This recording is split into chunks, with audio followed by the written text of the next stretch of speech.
A former OpenAI researcher predicts AGI by 2027, and here's the infographic to prove it. People are generating images that look like they were from 90s photographs, but it's the characters in video games playing those video games.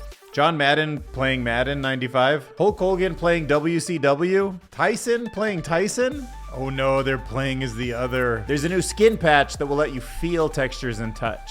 Look at that little grid of bumps. AI is changing the mountain bike World Series. Quantum biology is redefining life's computational limits. AI-powered drones are hunting down forest fires in Germany. We can also respond to those fires detected by the autonomous system. Algorithmic simplicity has a really interesting way to understand neural networks. We're getting better at noticing if a model actually learned something or memorized it, which has implications for copyright. Mind-bending AI research applied to lip reading is worth knowing about. Dream Actor M1 will completely change content creation for all of us. Now I really want it. And I want to do it well. So Stephen Adler, who once worked at OpenAI in the safety research program, now is giving us plenty more reasons to worry. And Chris Roke wrote a piece about why it might be physically impossible for artificial intelligence to ever be conscious. I don't know, bro. Convince me. But first, let's go check out Alan's conservative countdown to AGI, and it is at 93, 4. Oh no. Why does he do these doubles all the time? Give me one increment at a time. Okay. Oh, wow. Okay. So last we checked, we were at 92. Yeah, he kept building on 92 with the Carnegie Mellon math exam, the Turing test. Yeah, we covered that in the last video. But what is this? X1 Neo autonomous update in home. I know part of his countdown to AGI has a lot to do with physically embodied AI. Where did this come from? I have not seen this version. Okay, so Dr. Allen reposted. Yeah, look at him just working in the backyard like that. Oh, God. Helping you plant, clean up dog poo. Just chilling there in the kitchen, huh? Hanging out on the couch with your girlfriend while she reads. All right, so first look, X1 Neo autonomous update, gardening, dishwasher, lounge room sofa. All right, okay, so he says X1's vice president of AI, Eric Zhang, ChatGPT showed the world that autonomy does not have to be solved one task at a time. Home is where you find the ultimate treasure of diverse data necessary to create a general intelligence. Neo is a lot more reliable now, and I think the rate of progress will be very steep in 2025. Wow, we only have 6% to go. Like, there's not gonna be that many more updates, guys. Like, we are going to hit AGI according to Alan's conservative countdown to AGI, which I think is the best ranking out there. Oh my God, that's nuts. By the way, just to get you prepared, we are at 0% of the way to Alan's ASI checklist. Phase 2 AI run company reaches billion-dollar valuation. Phase 3, 1 million fully autonomous humanoids in the workplace. And then life satisfaction increases. Oh, wait, after faster than light travel is developed?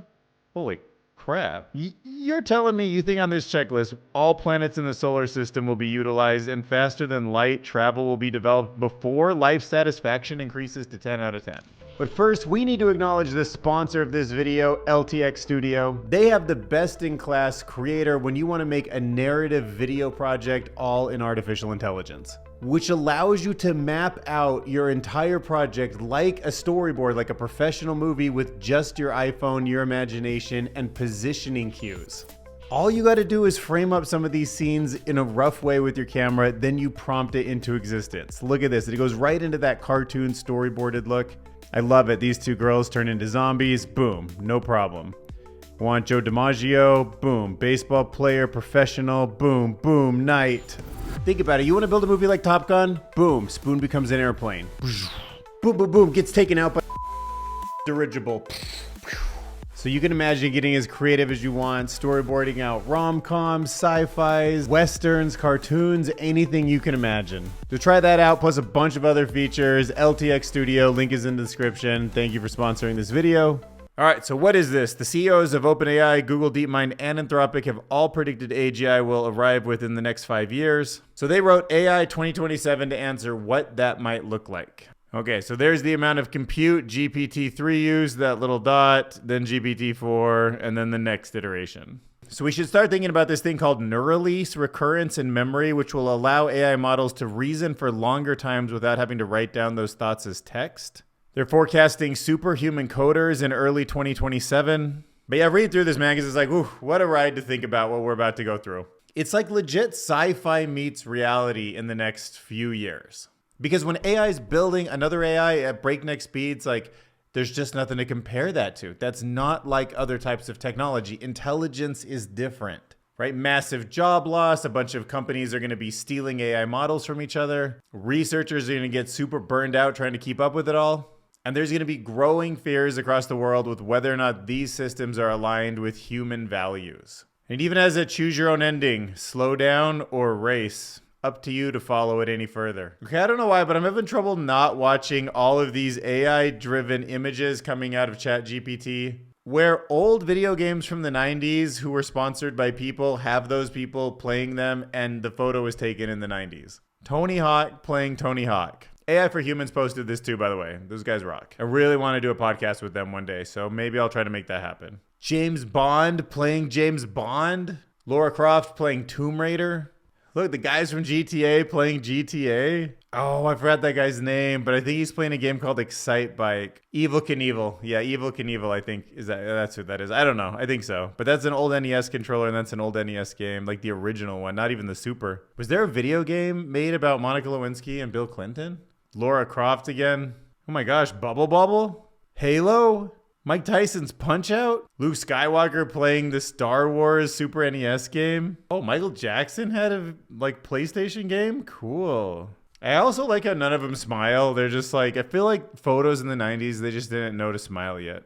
I mean, Crash Bandicoot did, but honestly, way ahead of its time. Everyone else just looked over and they were shocked, you know? Because they didn't know what was going on social media. They didn't understand. New skin patch lets you feel virtual objects. Check this out.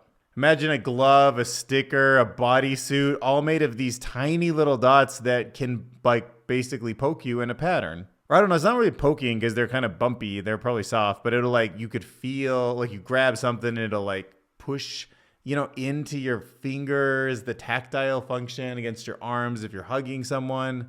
So you can imagine in the future, we put on those Star Trek style bodysuits and then boom, there you go. Look at the frequency you can get to. 5 hertz on those bad boys bumping you. See, he rubs his finger over that virtual box of wood and gets that kind of a feeling. I want to scan a handsome man's Adam apple for every time I need fire heart. What? People make no sense. The Oasis is real. I know, that's what I was thinking too. Okay, so the sport of cycling is getting an AI update. This one kind of caught me off guard because I saw Warner Brothers Discovery, and then I saw an AI-powered cycling intelligence platform, and I was like, well, aren't they in the content business? And then I got it. Just in time for the 2025 Mountain Bike World Series, they're building together with AWS a platform that's designed to level up sports live commentary by giving broadcasters instant access to loads of data about riders. So think about a custom model that has everything in this mountain bike world kind of in one place. Like a chat GPT that's tuned on venues, race histories, riders, all through natural language queries. And now the future of broadcasters are sitting there typing. They have teams of people just typing questions, giving data, reacting to people, and then hyper intelligent answers. So it's a human broadcaster, but they're saying oh, this guy from this year did exactly this, and now he's in 3rd place, and he beat him 5 years before that at this other thing, stuff that no human could remember. And remember, it's not just pulling up databases like the teams of people around NFL broadcasters are doing today. This is AI. So it's synthesizing, it's thinking, and it's creating stories and facts together to help the announcers. I've never had an interest in the Mountain Bike World Series before, but I'm going to watch just to see what it's like. Let's jump over to quantum biology. Sometimes we don't get enough of that in our lives. So this is published in Science. It's a no-joke scientific research paper. Computational capacity of life in relation to the universe. All right, so this paper is pretty interesting. It explores the concept of computation and the smallest, tiniest bits of patterns that happen in physics. So we're talking about life down to its molecular structure and whether or not that is computation that is built up over to, everything the size of a human. So is it just physical processes falling together, or is it actual data crunching is what he's looking at here? And the author does this deep dive into how protein structures inside of all eukaryotic life, like plants and animals, can operate like a quantum computer using something called super radiance. So I'm still getting my head around super radiance, but basically that means that these eukaryotic cells at the most fundamental level can process information way faster than traditional neurons ever could. And that might be part of this whole consciousness human experience. And the researchers are proposing that when you add it all up, all of these like super radiance computations, you end up with a total number of operations done by life on Earth rivaling what the entire observable universe has done since the Big Bang. Okay, so if quantum effects are computational and life is using that in a way that the natural kind of simpler world is, that's non-biological, we're computing more on Earth here than the entire universe is out there, assuming it's all empty and there is no other life. But it's wild because it reframes life not just as something that's about survival or evolution, but it's about actively computing at speeds and scales that are basically cosmic in scope. Basically, the universe may not just contain life, it may be getting out computed by it. All right, let's take a look at the newest and AI-powered drones that are meant to track down forest fires. Obviously, it's been a really bad year for that. And now there's a German company, and they've rolled out some seriously cool wildfire AI drone tracking gear. So that is like a nose or kind of like a fire detector in your house attached to a drone. They can sniff out fire and then it can like fly closer to it to verify. They're all sitting on the floor of the forest collecting solar power so that they're charged up, and then like a smoke detector, whenever any of them catches wind of smoke, it starts flying, checks it out, hones in on it, and then people go look to see if they found a fire before it catches into something uncontrollable. Okay, now there's another part of this business model where the drones are equipped with something called a sonic cannon, and it's supposed to blast fires out with sound. I'd never heard of that. It does make sense to me when you talk, when you hear sound, it's a patterned compression of air, so I guess you can shoot. Well, if you shoot air at a fire, I mean, it uses oxygen to get bigger. So I don't know. But anyways, a sonic cannon can knock out a fire, supposedly. Which means if that works, there's no reason to lug a bunch of water around and like dump it, and it's much more effective. Maybe we can just have like thousands of these drones swarm on the next fire and then sonic cannon them to extinguish. I don't know. Is it realistically possible to put a fire out with sound? Okay, so under very specific conditions, high intensity sound waves have been shown in controlled experiments to disrupt or even extinguish small fires. However, when you consider real world fires, there are significant practical limitations. All right, look, I just think detecting and notifying the fire department is good enough. Let's just keep it at that. That alone is a great AI-powered drone invention. All right, so there's a great YouTube channel called Algorithmic Simplicity. In his newest video, he talks about why large language models actually understand the world. And this is something I think about a lot. Every subset of weights can be thought of as a small neural net, each with a different random initialization. The authors of the pruning paper claim that when you train a large neural net, the result is the same as training all of these different small subnetworks independently and keeping only the best one while discarding the rest. So this is a really interesting insight when you consider that old school machine learning theories always kind of predicted that models as they get bigger should start to top out and get kind of clumsy, kind of clunky at the top. They should make them worse as they get bigger. But we've learned over time that scaling really does work. That's part of the whole thesis behind Grok, was just like throw more money and compute at it than everyone else combined and we might win the race. And everybody with the $100 billion paychecks is basically doing the same thing. But it wasn't that long ago that researchers actually tried to avoid really giant models because they feared overfitting, where a model would just sort of memorize the training data so accurately that it wouldn't really understand it anymore. They were always kind of going for the Goldilocks thing, where it's not over-memorized, it's not like under-knowledged, and then somewhere in the middle it can kind of see the pattern, but also be sort of general and imperfect enough to be able to generalize. Around 2019, there was a new phenomenon called double descent, which sort of flipped the script on all of this, where it actually looked like you could keep scaling up and then it would overfit and become worse and worse and become like more like memorization. But then you could scale it and scale it and scale it, and it would get smarter and smarter again. More general is what I mean by smarter. More kind of flexible. And then even crazier, a small chunk of the big model, which was called the lottery subnetwork, was actually the thing doing all the work. So the weird thing about scaling is that it might not just be more complicated and then better. It might actually become more complicated, worse, so big that it starts breaking into tiny little components. And some of them are so freaking useful, these lottery ticket pieces, that the model does become better, but it's not better necessarily because it's so big. It's because it's got more of these subnetworks and some of them fit. So maybe we could go back down and figure out what it is in these lottery ticket pieces, take them out and put just the good stuff together and have a small model again that performs like the big one. I don't know. The theory is that big models are just kind of like lucky machines that happen to contain tiny, well-initialized geniuses inside of them. And sometimes those little genius pieces were just random in the whole nature of the whole thing. Really fascinating video. You should check it out. All right, that leads us to another interesting article. OpenAI's model memorized copyrighted content, new study suggests. Okay, so this is the official archive paper, Information Guided Identification of Training Data Imprints in Large Language Models. But the controversy around it is that it's adding fuel to the fire around OpenAI, and it suggests that models like GPT-4 may have, quote, memorized copyrighted material during training. Going back to what we just talked about, also, it does seem like if it gets better and then it becomes general and then it becomes overfit, at the point of overfitting, that's when you'd really know if the model was stealing data, because it would be like, wow, there's no chance that's coincident. You took this and copied it. But in this case, I don't know if that's exactly what's going on, but these researchers did develop a clever way to test for memorization by removing unusual words. So these are words that come with high surprise, basically high information from text, and then they could see if AI could actually fill them in correctly. And when it did, especially with fictional books and New York Times articles, it hinted that AI had already seen those exact pieces of text before. The standout finding was that GPT-4 seemed to have memorized a chunk of fiction from a copyrighted ebook dataset called Book MIA, and that's a big deal because it moves the conversation from theoretical to concrete evidence that it is stolen. Or maybe stolen's a bit strong, but it's used copyrighted work when they probably shouldn't be, or at least they're not admitting to it.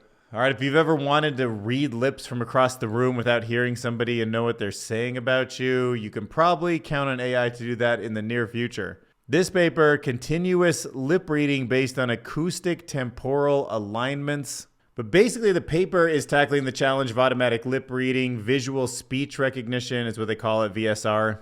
But in this paper, there's a twist. So instead of relying on fancy deep learning models that eat up tons of data and computing power, these researchers went the old school way with hidden Markov models. And hidden Markov models just means it's trying to guess what's not there from the information that it does know. But what's clever is they have this new strategy. It uses timing information from regular audio-based speech recognition to help train the visual model. So imagine you take a whole bunch of talking head clips of somebody talking. You strategically mute out all sorts of random pieces. The AI model starts to learn what to do and what to fill in those little gaps in so many situations that it eventually learns how to interpret everything that's missing and turn it back into words. They tested their system on Spanish language videos using a small data set, and it still managed to beat the best results from any other model so far. They also explored how image resolution, frame rate, and different types of visual features impact the performance. But the bottom line is you don't always need a bigger neural network to get good results from lip reading across the room with video. All right, let's talk about this paper, Dream Actor. I have seen so many of these clips and similar ones popping up on my social media this week. And I totally get why, because it really feels like the future of story creation. Everybody in the world just gets in front of their camera, gives their moment, and then uses AI to completely redesign that voice, those body movements into the story that they want. I mean, don't you see just every high school acting class using something like this? You see this guy up in the corner, and then this photograph, boom, look what it did. This guy up in the corner, this photograph, boom, look at that experience that we end up with. And it works with all sorts of different things. Close up on a face, full body shot. It uses a diffusion transformer. That's the architecture. It's a model that combines a whole bunch of clever tricks that combine facial expressions, head shapes, body skeletons, all together to create this experience, this realistic animation. And it seems like some of the clips can last up to 5 to 10 seconds, so it stays coherent over pretty decent amounts of time. Let's see what the longest we can get here. Another interesting thing about the architecture is it actually handles the facial expressions and the body movements in different complete systems. So it can animate just like a smile or a head tilt without completely using all of the body structure. So, I mean, comparing it to Live Portrait or Runway Act 1, what do you think? Whose lips does it seem like it matches the best? I would definitely say this new model, Dream Actor M1, is catching the eyes and the lips better. See, she's looking up at certain points in Act 1 when she does have her eyes closed. She does look down actually there. You can see this guy doing a classic TikTok dance and then takes a picture of this attractive woman and tries to just separate her from the background and catch the dance move. I mean, they all kind of look bad to some degree. I guess I would say that Dream Actor is the best, but she looks a little fake to me. But sometimes it's up to us to hold the microphone, and it's important to know how to do it well. If you watch singers perform, you know, it does a pretty good job with the Pixar style with the like teeth and the lips kind of puckering at the right time. Gosh,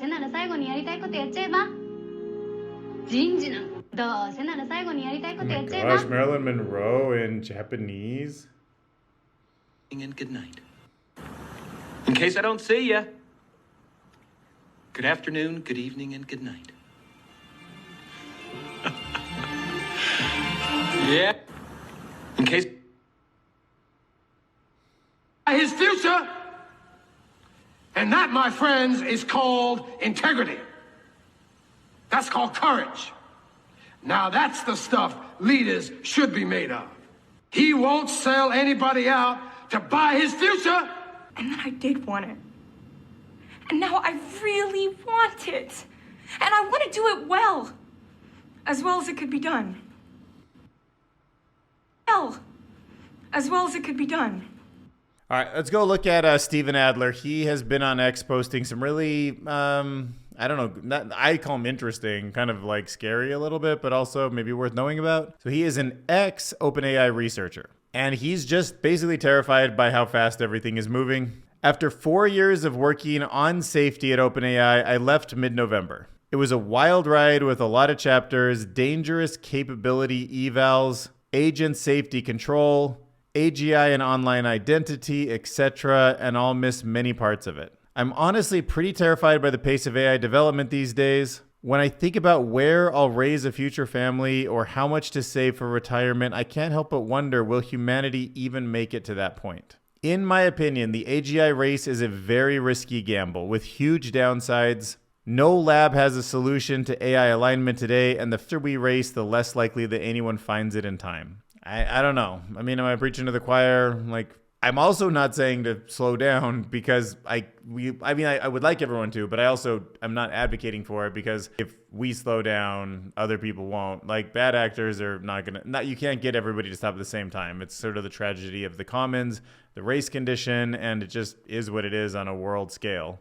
But as he says today, it seems like we're stuck at a really bad equilibrium. Even if a lab truly wants to develop AGI responsibly, others can still cut corners to catch up, maybe disastrously. Like, I mean, honestly, I think some of the other models that we've seen are just taking from the bigger models and cutting corners with less safety. I think Anthropic was the one that showed that DeepSeek had some of the worst safety scores of any model that's smart. He hopes labs can be candid about the real safety regs needed to stop this. But you know, other people, downsides are way overblown. Oh, how central is the nature of capitalism to this problem? I don't know. I mean, even without capitalism, people always wanted power, and control of knowledge is like something that... Isn't there a bunch of stories from history where kings would like lock up libraries or keep knowledge or want their subjects to be ignorant so they could control them? Capitalism might play into it, but I guess you didn't really ask me. Actually, I'll just answer you. That's the internet. All right, let's dive into consciousness. Chris Roke says that it might be physically impossible for artificial intelligence to be conscious. I feel like it can be, and I'm sort of on the idea that like consciousness is what it feels like to process information, more or less, kind of the Max Tegmark kind of school of thought. But let's try something new here. So there are some neuroscientists who conduct research into the related field of neural correlate of consciousness. This is a paper reviewed in Nature, Neural Correlates of Consciousness, Progress and Problems. And he's using some of that evidence to say that while people love to toss around the idea that AI might, quote, wake up one day, there's zero scientific backing for that. So consciousness, as defined in this article, is the rich human experience of feeling, sensations, and awareness. He argues that it's something our brains do, but definitely computers could not. And he goes into a more logical argument, kind of a tech argument for how computers process data through simple logical units, ALUs. They use binary math. And he thinks that it doesn't add up when you just combine all that stuff together, that you end up with something that's the sum bigger than its parts called consciousness. And even if we mimic how the human brain works, if we have cells that talk to one another in some sort of similar way as neurons in a digital form, that doesn't mean that we're creating a mind. And points out what was the most like resonating point of the article to me. People as scientists, pundits, YouTubers, we have spent way more time speculating about whether AI can be conscious or not than actually studying how human consciousness works. Guilty as charged. He found over 350,000 papers linking AI and consciousness, but only a fraction as many exploring the actual neural basis of consciousness. We've been dreaming about robotic minds without even fully understanding our own. And yeah, I was like, that's so weird. I feel like I'm learning about my own brain when I think about how these neural networks work. But honestly, I spend way more time doing that than actually learning about consciousness in the first place. Also, I want to share with you kind of a side curiosity. I know, depending on how long you've been watching this channel, I went through a kind of Neanderthal thing. I happen to have a pretty high amount proportional to the average person of Neanderthal in my DNA. And I came across an article in Tech Explorer saying that Neanderthals actually went extinct due to sex not fighting. Sort of happy to hear that. I was always sort of worried that human nature, like Homo sapiens, were the type of species that just wanted to kill the Neanderthal and Homo erectus. But seeing as though how Neanderthals died out is one of the biggest mysteries in human evolution, has some DNA evidence now, I just wanted to share. Actually, I don't, to your credit, people in the comments, I don't get it much anymore, but for a long time, I was getting a decent amount of comments about like my big flat nose and like my jawline and how Neanderthal I looked. But this new study uses a lot of evidence, DNA evidence, to suggest that interbreeding might have been the downfall, not war, not climate change. So the argument goes that as humans migrated out of Africa, they met the Neanderthals in Eurasia. The two species started mingling, sometimes romantically, and this mixing possibly reduced the number of pure Neanderthal pairings, and then it slowly shrunk the population until it was gone. Scientists are still piecing together the full story of the puzzle and how it fits together, but with 32 Neanderthal genomes now sequenced, it's starting to look like they were loved out of existence, which is a little more heartwarming. I like the idea that sex, not violence, led to their extinction. All right, so my last video performed a little worse than usual. I mean, a little better than my podcast, but a little bit kind of on the low end of views. Maybe people aren't interested in AI that doesn't spy on you. But I got 19 new subscribers, made $15. It's all worth it. I just love the process of making these videos. My 18 to 24-year-olds dipped off too. Looks like nobody really starts watching these videos until they become 25 and 100% male. Ultimately, consciousness is just utilizing a connection of memories to make decisions from additional memories and repeat the cycle. Okay, first we'll put it in the song. Then we're gonna see what other people think. I have a drum machine that utilizes a collection of memories to make decisions. Interesting. Thanks for clarifying my drum machine is conscious. You know what? That'll make good lyric too. Why don't we put the whole debate in here? That's pretty interesting. It's ultimately using a collection of memories to make a decision. I mean, generalizing from data is kind of, I think of it kind of like compression. And you're just saying a collection of memories are like the data, and then you get a compressed version of them, and you have some forward-thinking planning. It's not so much that you form additional memories, it seems like, as that you form a prediction, a hypothesis about what's going to happen. And from that, you take an action, supposedly to get you like food or something you want, and then repeat the cycle. You know, I've heard of worse definitions. I accept. And while you listen to our AI-generated custom song, here are 10 AI-imagined fictional cruise ships you could imagine being on. Hit subscribe and enjoy.